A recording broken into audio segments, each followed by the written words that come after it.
and welcome to More Than a Muse. I'm Stani. I'm Sadie, and wow, here we are. We actually kind of have a setup now. Yeah, Bear with us as we get used to it, looking at the camera versus looking at the laptop and therefore looking at each other. I know I you're don't probably going know. to catch us probably looking at each other a little bit more because that feels more natural, but we'll Mm, try to look onward every once in a while. but also Also, looking onward might be creepy, so who knows? this is Winston. He's thrilled with the new setup because he feels like he can sit in my lap the whole time. So you're going to probably see him a lot more often. Awesome. Well, we're going to keep on going in our Women in Rock week. If you've been listening throughout the week, you've probably, or month, I guess, excuse me, you've probably picked up on that. We started out the year with Stoney talking about Stevie Nicks, so an icon, someone that everybody knows and loves. And then last week we had the opportunity to talk to the author of She's a Badass, Women in Rock on feminism. Super cool. But today I get to talk about someone who is a lot more behind the scenes, which is like really the message of what More Than a Muse is. You know, Definitely. it's all about the people that we don't know as much. And so I was actually really excited when I was introduced to this person. So her name is Carole Kaye. And when the name was like first told to me, I was like, Carole King? No, Carole Kaye, different person. And I work at a music school, and one of the teachers was in the lobby and a parent was in there as well. And I don't know why it got brought up, but I didn't bring up, I have a podcast. I always feel weird. Like, You're good. It does come up more often than you'd think, actually, but I guess it's because yeah, like this is a normal routine of every person's that's life. true. Yeah. Even though it is for us at this point. That is very true. Anyways, but the other person who worked there brought up the fact that I have a podcast. And of course, the parent was like, what do you do? That's amazing. I obviously explained, we talk about women artists. And then he was like, well, have you done an episode on Carole Kaye? No, I don't know who that is. He told me all about her. And then I was like, sweet. Now I have to do an episode on Carole Kaye. And then when we Yeah. decided we were doing a Woman in Rock week, I was like, well, You this mean is month. just perfect. Month. Oh my gosh, I keep saying week. Yeah. Month. It's Women in Rock week every week for January. There we go. Yeah. So anyways, shout out to the parent of the place that I work for this tip. And the story is really cool. It is going to be a shorter episode than normal just because one, this person is still alive, but two, they're a pretty private person. Like they don't necessarily love fame or even have been chasing fame. Yet I felt like it was worth shouting her out because she is behind the scenes on so many songs that we all know and love that like we have to know who she is. So Yeah. without any further ado, let's talk about Carole Kaye. So she is an American musician, and she's one of the most prolific recorded bass guitarists in rock and pop music, playing on an estimated 10,000 recordings in a career spanning over 65 years. That's a lot. That is a lot. So, yeah, 10,000 songs. Something that I want to define before we get started, if people who are listening are not well versed in music terms, the thing I want to define is like a session musicianist or like a session player. And what those are essentially like the musicians that people will hire on just to come into the studio and play the song. So the song's already written, the song's already composed, you know what the song wants to be like, but you'll hire a bassist to come in and play it on the bass guitar lines, or you hire a drummer. So it's not like that they're not always actually writing the song or anything like that. They're just supposed to come in and do what they're told. Anyways, that's a session player, and that is what she had a lot of success doing. Okay, so for her early life, she was born in Everett, Washington, to actually other professional musicians, Clyde and Dot Smith. Her father was a jazz trombonist who played in big bands. In 1942, though, he sold a piano in order to finance a move to California. I will say, I don't think that her father was great. think that they struggled a lot with money problems and maybe like abuse towards her mother as well as to her. But like music was the thing that united them as a family. At the end of the day, they had music. And at the age of 13, she received a steel string guitar from her mom, and she actually began teaching professionally the following year. So after playing for 1 year, she's teaching professionally, Wow. which is crazy. And I could never. Literally, I've been playing guitar since I was 12. Granted, I haven't been like, I don't know, probably playing as much as she has, but I wouldn't feel comfortable playing professionally. But something that I was interested in is like, I feel like people who look at musicians like, oh, you're going to be a musician when you grow up or whatever. People look at that as like oh, you're not going to make a lot of money though. You know, like that's like the stupid, dumb thing to do. But I feel like it's interesting with her. It's very clear that she started being a musician almost to make money, because she was like, okay, I know if I learn how to play guitar in a year, I'll be able to teach. And that was her job from the beginning. I feel like people like underestimate how many different careers there are in the arts, because we even talked about this with the background singers, Darlene Love, and I can't remember her name. Mary Clayton. Yes. But how like you would never assume that you could be a professional vocalist without having to pursue a career that's like fame.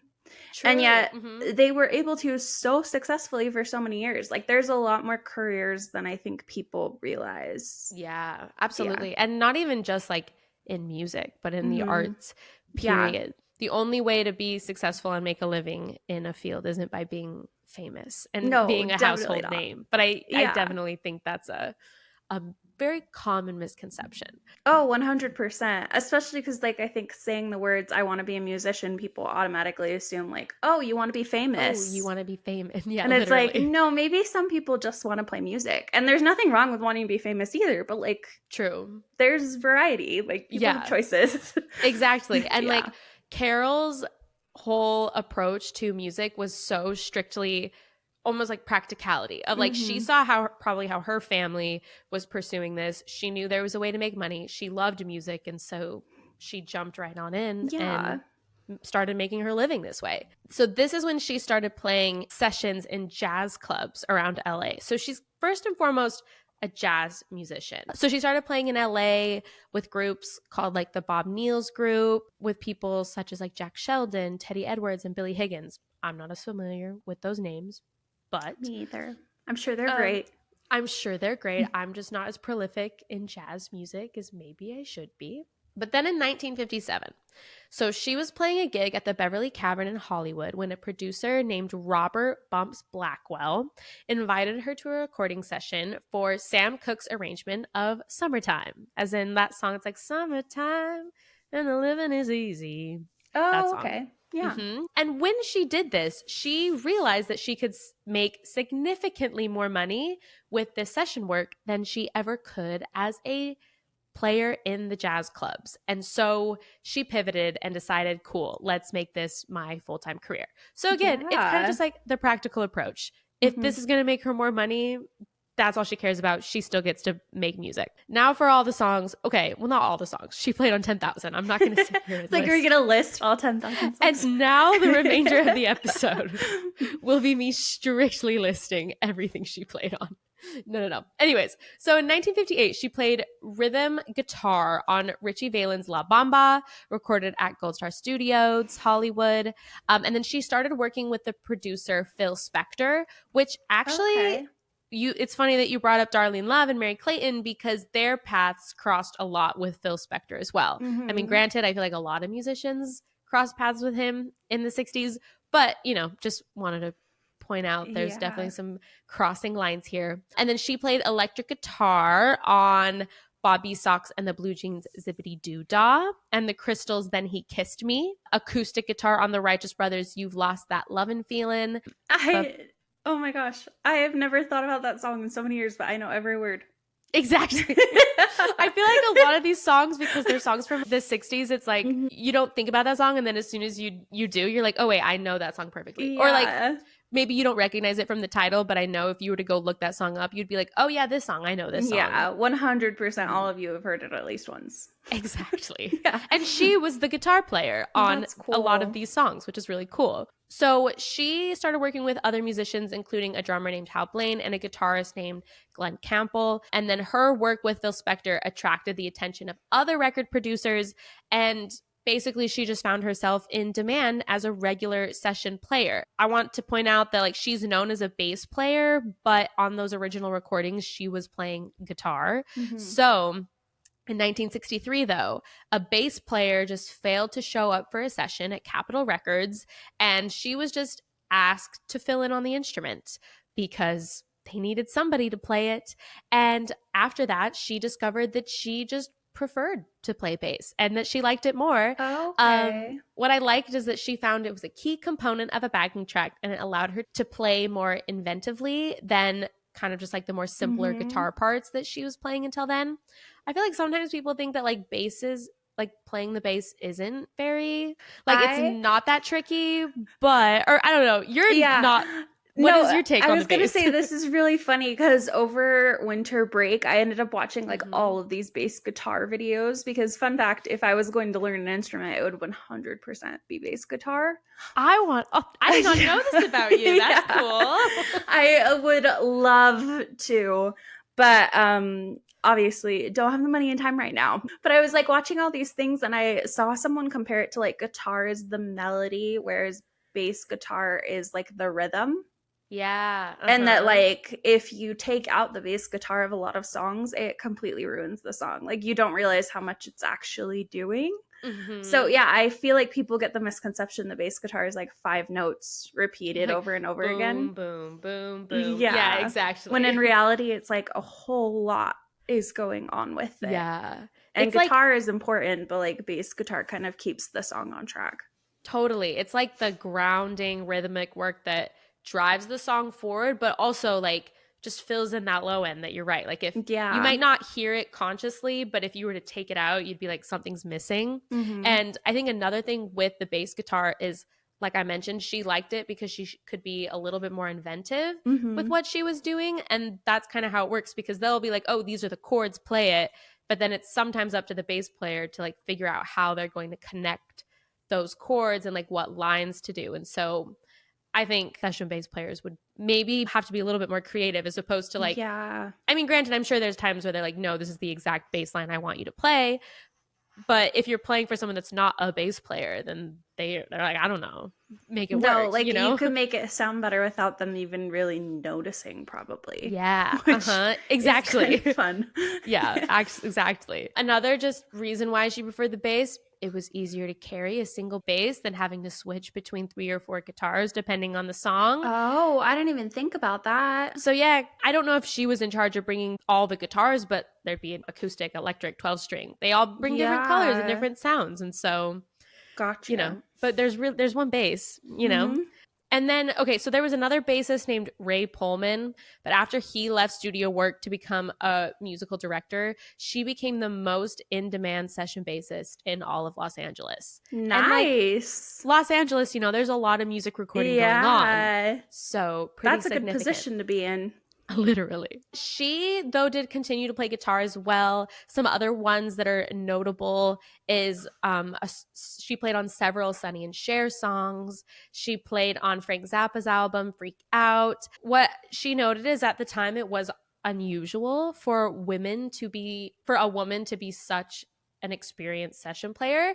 But something that I thought was cool is that she never really remembered getting crazy, like, I don't know, sexism from that. Like, she said that she remembers sessions being generally good humored and united by the music, which I feel like she was professional. I imagine that the other people that they were bringing in were professional. They knew she was the best. And so they would just show up, do their jobs, get paid, and leave. Yeah, there's probably a lot of benefit to session work too, where the pressure, I feel like, isn't as high. Yeah. And so people were able to be, I think, like, better versions of themselves, probably. Yeah. Or also, like, there's not really egos involved if you're a session player, you know?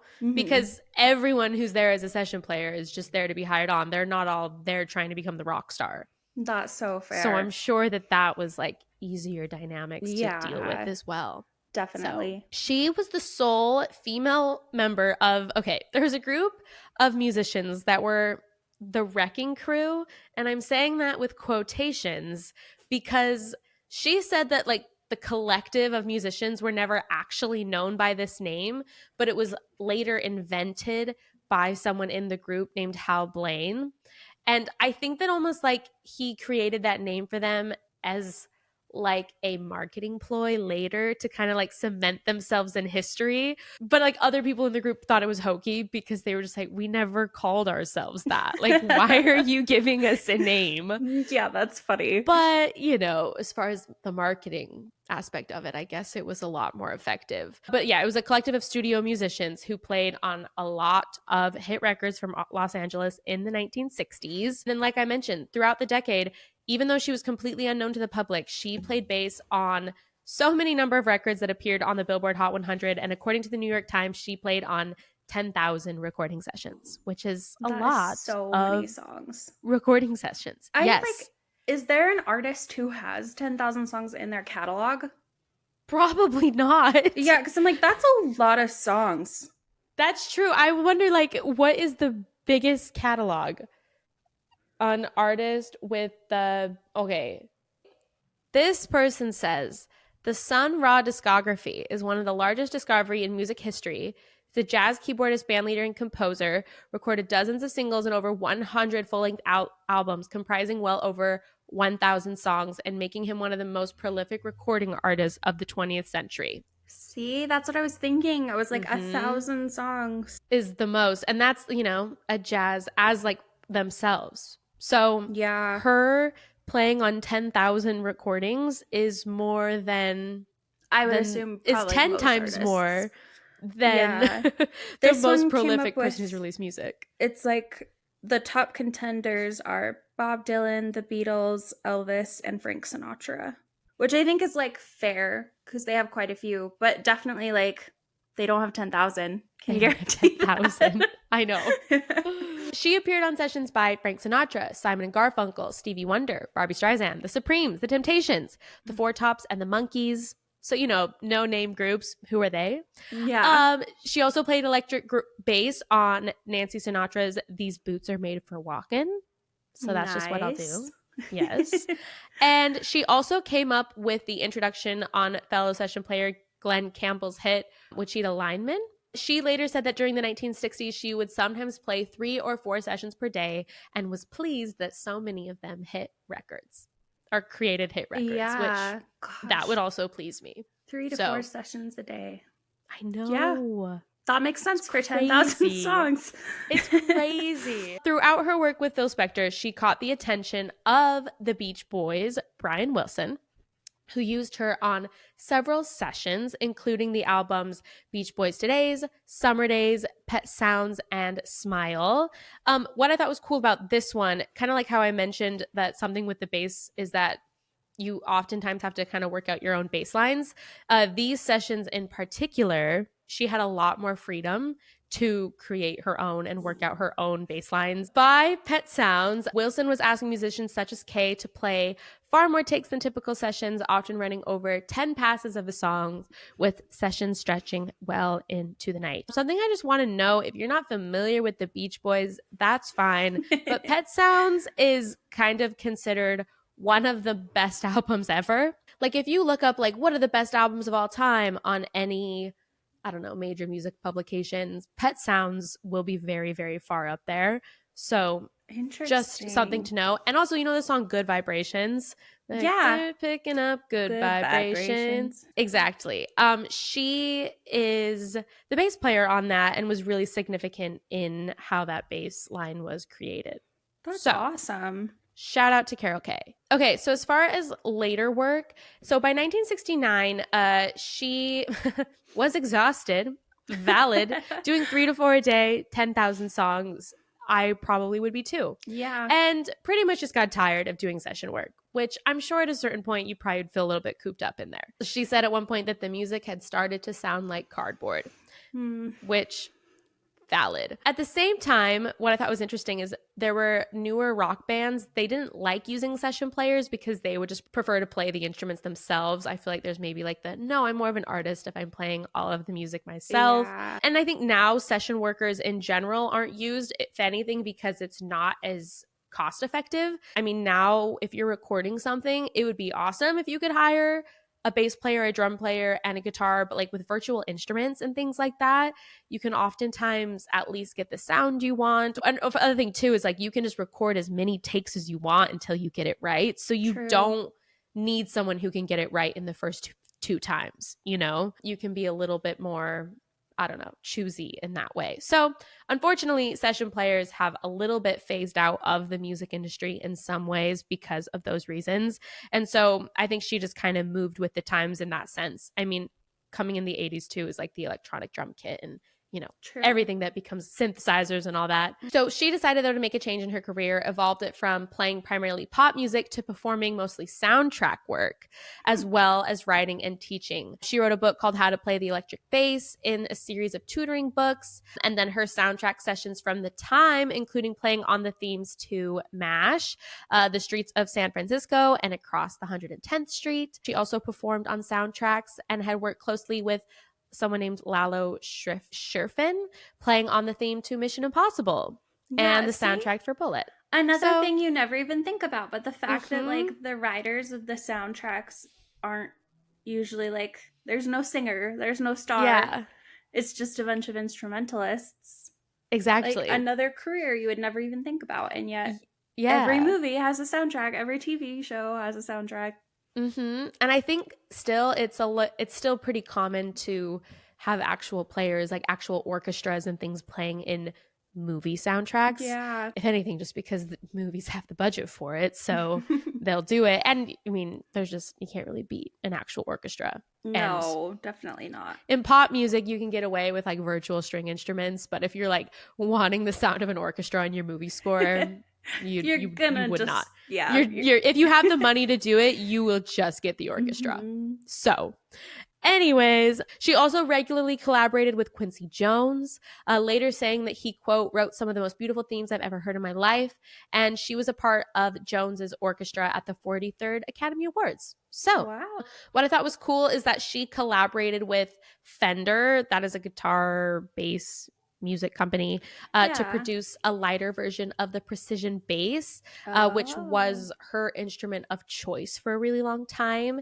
And I think the idea was a lighter version so that it wouldn't be like put as much strain on her back and it would be a little bit more comfortable to play. And this is funny. In one interview, she said that she believed at the peak of her session activity, she was making more money than the US president. Probably true.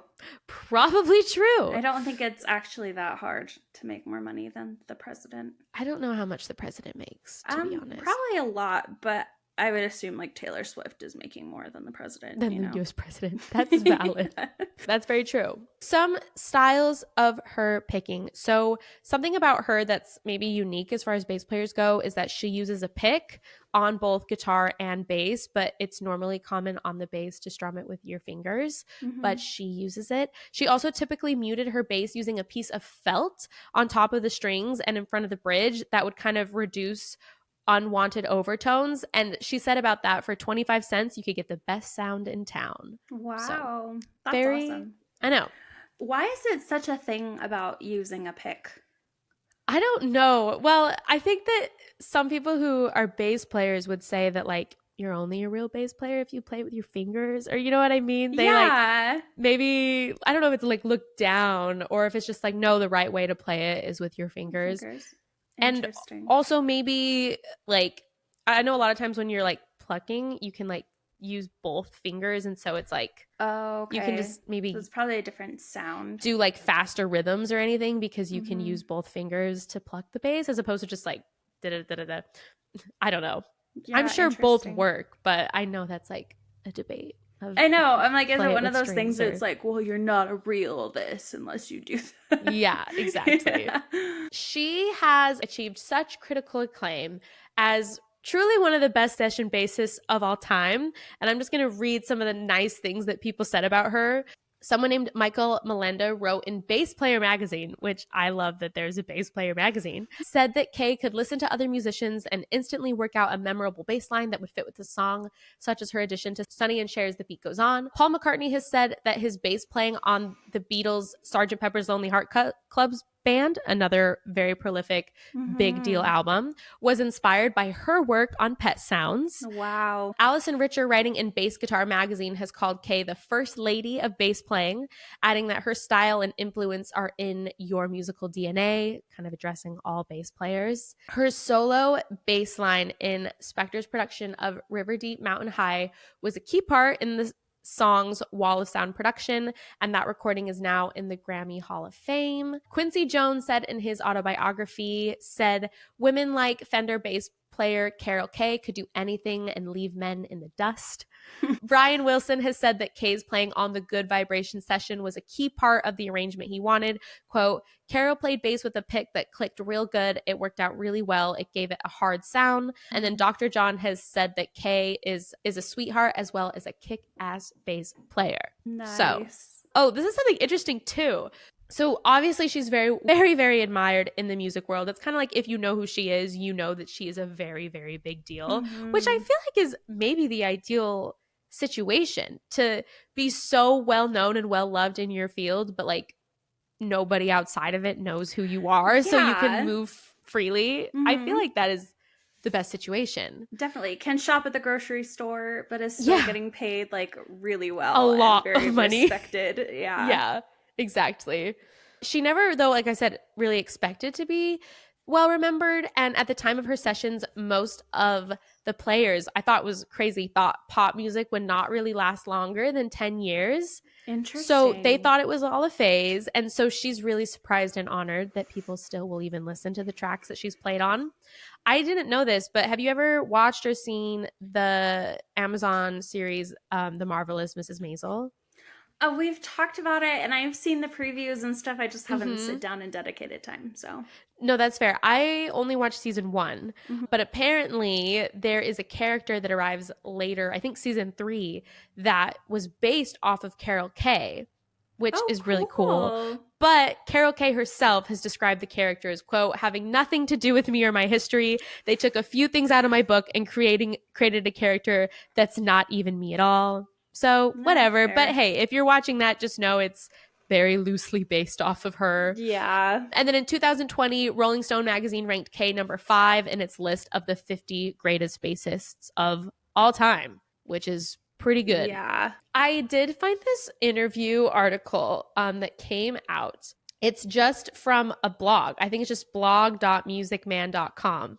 And it was an interview with Carole Kaye. And she's still alive, and she just turned 85 last year. I think actually last February. So we're coming up on her birthday. Or March 24th is her birthday. So she'll be 86 this year. But it was an interview with her, and I wanted to read some of the questions they asked her along with some of the answers, just because I feel like it really does a good job at, I mean, obviously it's in her own words, and I feel like at the end of the day, what's better than getting her experiences in her own words? But I think it also really shines a light on just who she was and what her priorities were. So his name's Ernie Ball. He asks, out of all the parts that were good, what do you think your favorite part about working as a studio player was, other than, of course, the money and supporting your family? And she said, the money, the respect, and it was a union. If we didn't have a union, there wouldn't have been no 60s, because, I mean, no rocker was good enough to cut their own records back then. It was a union that backed us up and provided stable, good pay and respect. It's all about respect. Musicians down through the centuries have been slaves of kings and barons and all of that stuff.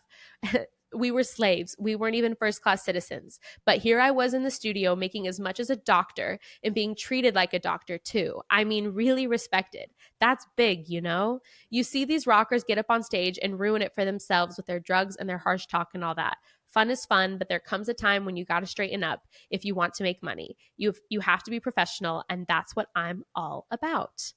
I So love that. again, I think that like really shows like she was very, very practical in her approach to things, and her goal was to support herself, support family. She obviously loved music, and she did what needed to be done and found a situation that really, really respected her and thrived in that.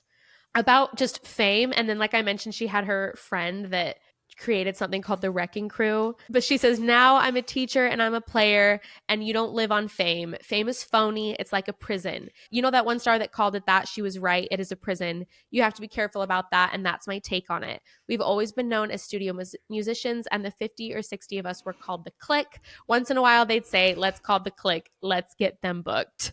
So they were a group of people, but not the Wrecking Crew, and they all thought that was very hokey. And then, okay, this was just cute too. He kind of says, like, by the way, March 24th is your birthday. To which she says, can you believe it? I'm just glad I can still play. That's the wild thing. I can still play and I can still teach. He asks her, do you have any big plans? No, I'm just glad to go to bed and wake up. Just teaching and playing bass. That's the fun now. I've got my fun. It's fun to pass along what you've got because I know what it's going to do for them. It's going to make them happy. We're the ones who make others happy, and what could be better than that? Oh, wow. I like love she just that. has such a reverence for her instrument as well, and for what she's doing. And this is the last, he asked her if there's any like parting advice or parting words, to which she said, you've got to put music in your life. Force yourself to listen to music and to cool out. Get out and hear some musical groups and notice that the real feelings that come into your life. We're all trying to pretend that things don't hurt or don't matter. We're trying to pretend and put a good face on. That pretend stuff gets to you after a while. It's phony. Music is not phony. When you play music, you're expressing your inner being in a way that you're going to touch someone else's inner soul too. It's something deeper than anything you'll ever do. Keep in touch with music because it will take care of you. That's my advice. Which, wow. Yeah. I mean, especially as a musician, I'm like, you know, love hearing that. But I just thought that advice can be applied to literally, I mean, obviously all arts of just, we're all trying to pretend that things don't hurt, don't matter. But like, no, you should lean into your art. You should lean into those things, because at a certain point you won't be able to fake it. You know, you can't hide behind it. It's not fake. It's not phony. It's real. It's there. And when you have that ability to touch other people with your art, like, don't hide from that. Take it, own it, and embrace that, as opposed to hiding that, you know? And I think that's such a beautiful way that obviously carried through. And I think it's so cool that like now, like she's a teacher, she still teaches. She's, you know, late 80s. And the fact that he was like, oh, are you doing anything fun? And she's like, yeah, my fun is my life. I get to play bass and I get to teach bass. Like, what do you mean? Yeah. And I think that's really, really incredible. No, and, it's, you know, so fun, like hearing people like this. You can tell they just like ooze like humility and like, but pride in their work. But like the ego hasn't really gotten there. Like, but she's definitely one of the best, and like she knows it. But then she's just like, yeah, like you just live it, and that's how you are. It's really incredible. And I agree. Like, and I think we talked about this when we did the background singers episode, where there's nothing wrong with wanting to be the star. There's nothing wrong with wanting to put yourself out there. But then at the same time, there really is something beautiful about the people who are okay with being in the background and totally comfortable with being a starring role. And I think, or a supporting role. And I remember that was something that maybe some of the background singers felt frustrated by, where they're like, this wasn't my plan B. Like, I'm not a bitter would have been, could have been star. Like, this is what I wanted to do. And I'm very, very happy and fulfilled doing this because I get to sing, which is what I love to do.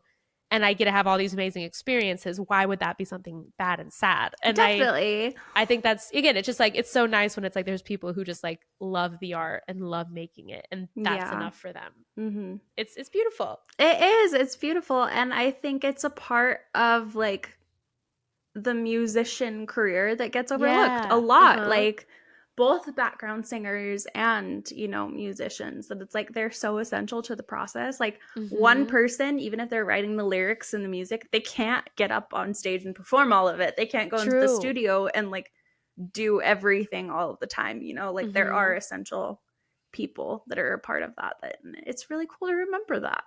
I know. So there is Carole Kaye. Like I said, it's a very It was a very short story. There was a little bit of information about her personal life. I think she's been married a couple times, has a kid.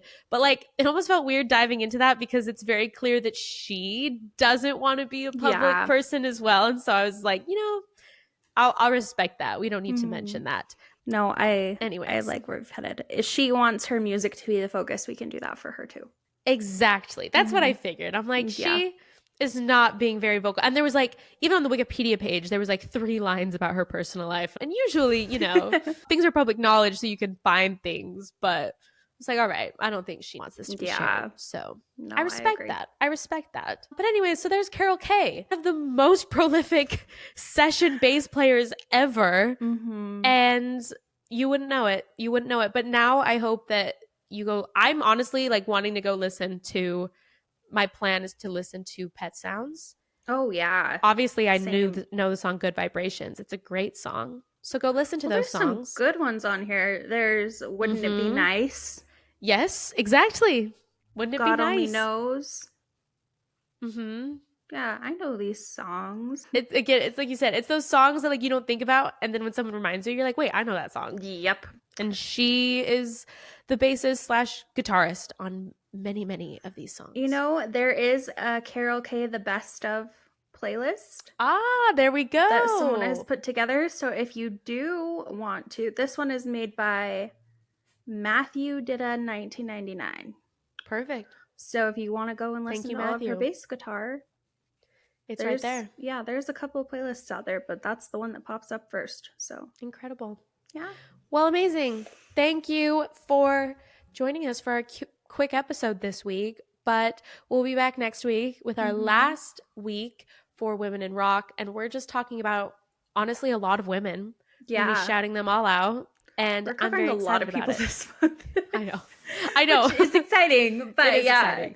And then we're just excited for the rest of the year. Always good things planned. Hopefully this new setup is good, and we'll continue to kind of mess with it. And I mean, like, bonus, if you watch the YouTube video, you get to see my dog pop up every once in a while.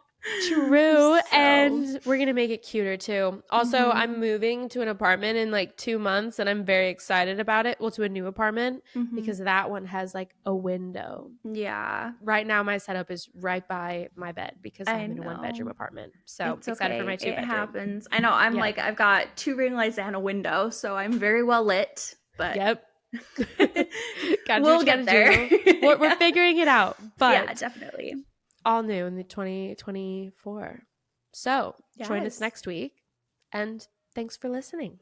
Don't forget to follow on Instagram, subscribe on all of your platforms, follow us on TikTok, subscribe on YouTube, all the things. We're everywhere. We'd love to have you here as well, and we'll see you next time. Yay! Bye.